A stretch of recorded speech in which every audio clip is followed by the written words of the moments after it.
আর এবার নজর রাখবো ডায়মন্ড হারবারে। সেখানে ইতিমধ্যেই প্রচার দেওয়াল লিখন শুরু হয়ে গিয়েছে তৃণমূল কংগ্রেসের। অভিষেক বন্দ্যোপাধ্যায়ের নাম নিয়ে চলছে দেওয়াল লিখন। সেই ছবি আপনাদেরকে দেখাচ্ছি।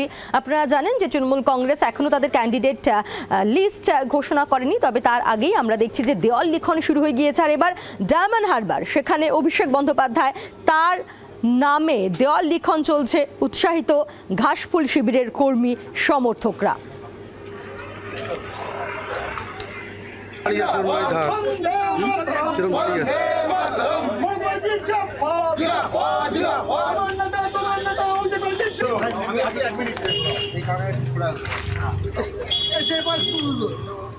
ডায়মন্ড হারবারে প্রচার শুরু তৃণমূল কংগ্রেসের। অভিষেক বন্দ্যোপাধ্যায়ের নামে প্রচার শুরু করে দিল ঘাসফুল শিবিরের কর্মী সমর্থকরা, শুরু করে দিলেন। আমরা দেখছি সেই ছবি, দেওয়াল লিখন চলছে। আপনারা জানেন যে এবার লোকসভা ভোটে ডায়মন্ড হারবার অত্যন্ত গুরুত্বপূর্ণ একটি কেন্দ্র, কারণ বিরোধীরা তারা দাবি করছে যে তারা যদি ডায়মন্ড হারবারে দাঁড়ান তাহলে অভিষেক বন্দ্যোপাধ্যায়কে হারিয়ে দেবেন। নওশাদ সিদ্দিকী রয়েছেন সেখানে এবং প্রাক্তন বিচারপতি অভিজিৎ গঙ্গোপাধ্যায়ের নামও উল্লেখ করতে হয়। আমরা কথা বলবো, আমাদের সঙ্গে রয়েছেন নকিবউদ্দিন গাজী, রয়েছেন আমাদের সঙ্গে টেলিফোনে প্রতিনিধি। নকিবউদ্দিন, ক্যান্ডিডেট লিস্ট ঘোষণা হয়নি ঠিকই কথা, তবে ঘাসফুল শিবির একেবারে চনমনে, অভিষেক বন্দ্যোপাধ্যায়ের নামে দেওয়াল লিখন চলছে। দেখো পাল, এটা সাংসদ অভিষেক বন্দ্যোপাধ্যায় তার নিজস্ব লোকসভা কেন্দ্র ডায়মন্ড হারবারে। এখন তিনি এখানকারই প্রার্থী হিসাবে আগে থেকেই তাদের কাছে, যে তৃণমূলের যারা কর্মী আছে তাদের কাছে খবর যে তৃণমূলের প্রার্থী হবেন অভিষেক বন্দ্যোপাধ্যায়। সেই মতন সেই সমর্থনে এখনো নাম না ঘোষণা করলেও সেই সমর্থনে কিন্তু দেয়াল লেখা শুরু করে দিয়েছে বিভিন্ন জায়গায়। ডায়মন্ড হারবার 1 নম্বর ব্লক, 2 নম্বর ব্লক, ডায়মন্ড হারবার টাউন, বিভিন্ন জায়গার তৃণমূলের কর্মীরা তারা কিন্তু দেয়াল লেখা শুরু করে দিয়েছে। মূলত এই ডায়মন্ড হারবার লোকসভা কেন্দ্রে যিনি অভিষেক বন্দ্যোপাধ্যায় যে ভোটে ব্যবধানে জিতেছিলেন, সেই তুলনায় এবারে ভোটের ব্যবধান অনেকটাই বাড়বে।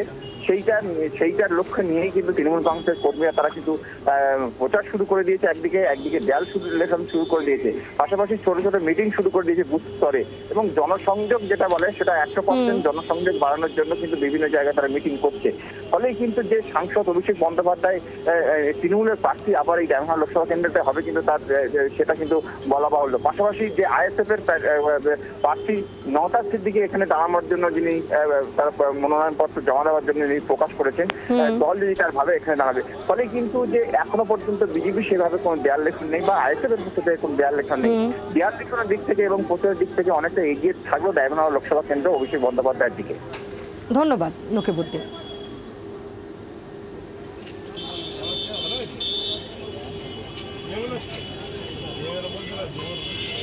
আজ থেকে আমরা অভিষেক বন্দ্যোপাধ্যায়ের নামে দেয়াল লেখন শুরু করলাম এবং অভিষেক বন্দ্যোপাধ্যায় আমাদের ক্যান্ডিডেট। আজকের আমরা এখানে একটা বিশেষ কাজে এসেছিলাম, আমরা ঠিক করলাম আজকের দেয়াল লিখন।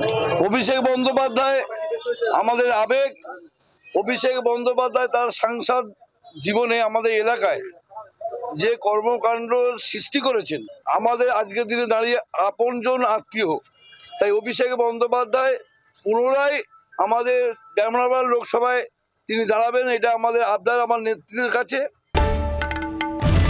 বাংলার আওয়াজ, বাঙালির আবেগ, জি 24 ঘন্টা।